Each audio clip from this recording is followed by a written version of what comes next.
คนบ้านนอกขอกนาเพียงแค่จ้องมองเบิ่งสายตา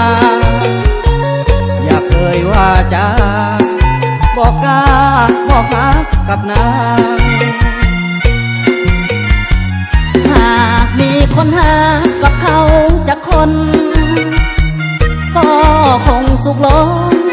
ในโลกของคนเกิดมาจะสร้างสวรรค์วิมานบ้านป่าจะฮักเทิดทูนบูชาจนกว่าฟ้าดินสลายบุพเพฉันวาดสั่งให้เนื้อคู่อยู่ใสปานใดจึงได้พบพาวอนเทพไทยอินพรหมเทวดาโปรดจงคิดเมตตาให้ข้าพบหาเถิดเอ่ยอยากมีคนหากับเขาจากคนมาเห็นหน้ามนใจบนอยากได้เป็นแฟนเหมือนดังน้องเป็นหนึ่งสายแน่อ้ายอยากเกี่ยวแขนเนื้อแน่นเข้าสู่วิวา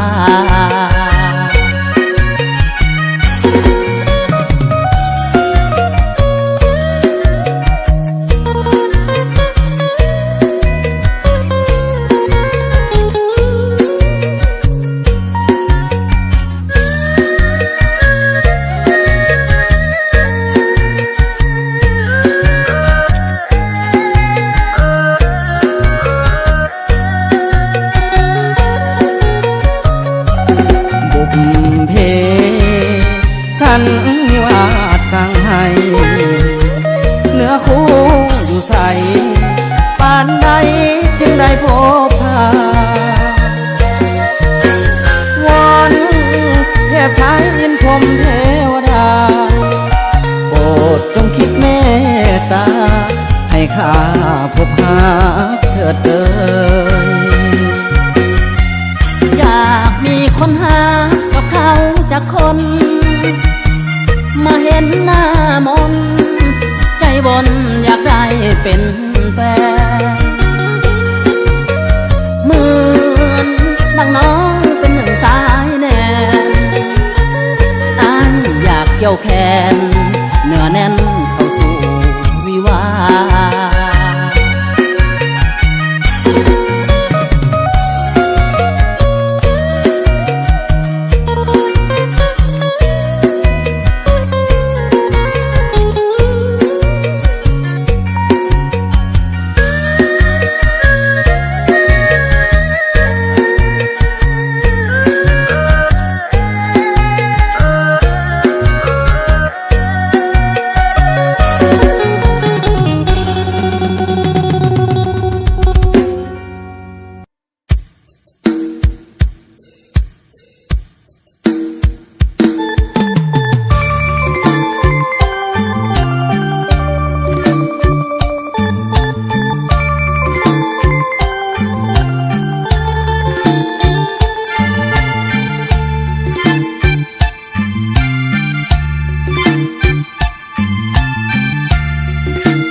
เพราะมีโรคให้ไอ้จึงมาหา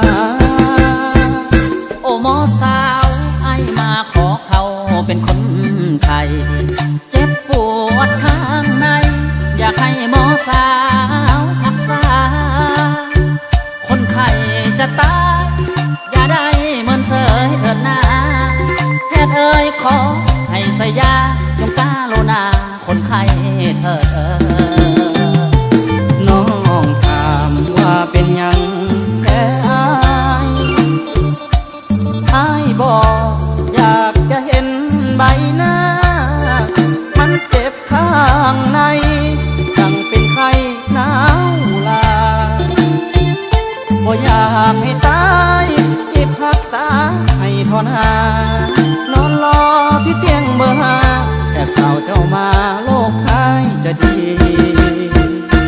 ห็นน้องให้ต้องให้ความเจ็บปวด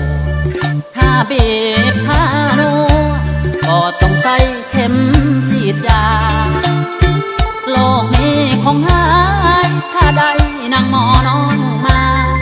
อาการของไอ้ดังว่าแพทย์สาวเจ้ามาโลกจะหายดี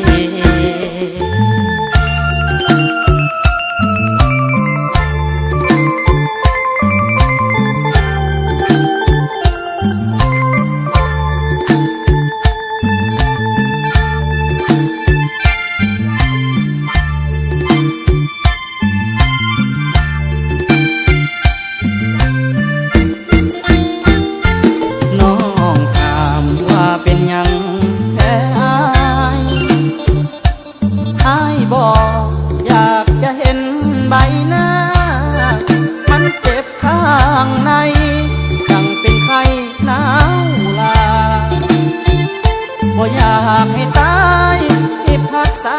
ให้ทนหานอนรอที่เตียงเบอร์ห้าแต่สาวเจ้ามาโลกท้ายจะดีเห็นน้องให้ต้องให้ความเจ็บปวดถ้าบีบถ้านัวก็ต้องใส่เข็มฉีดยาโลกนี้คงหายถ้าได้นางหมอน้องมาอาการของไอ้ดังว่าแพทย์สาวเจ้ามาโลกจะหายดี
จน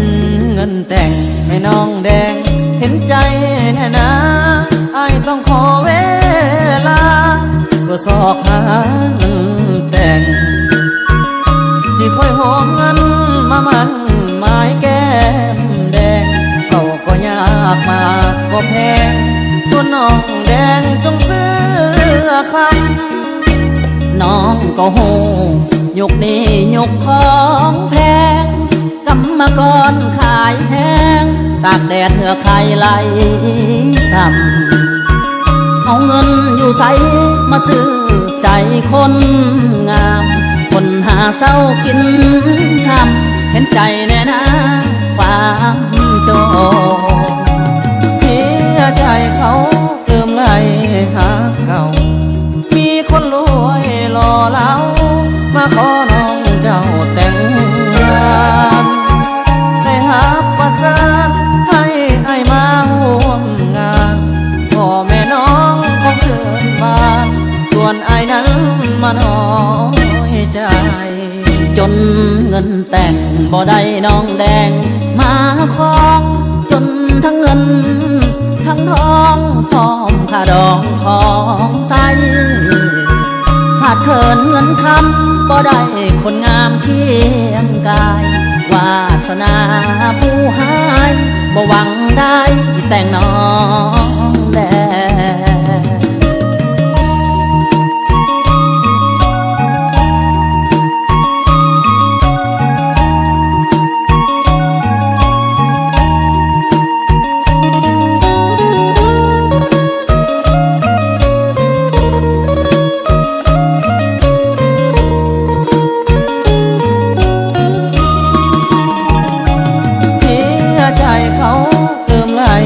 หาเก่า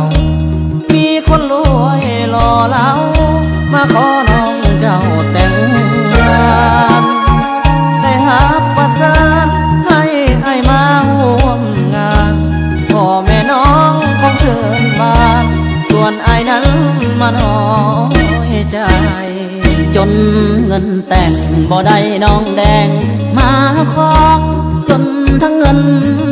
ทั้งทองพร้อมค่าดองของใสขาดเขินเงินคำบ่ได้คนงามเคียงกายวาสนาผู้ให้บ่หวังได้แต่งน้องแดง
ขึ้นไปประกาศ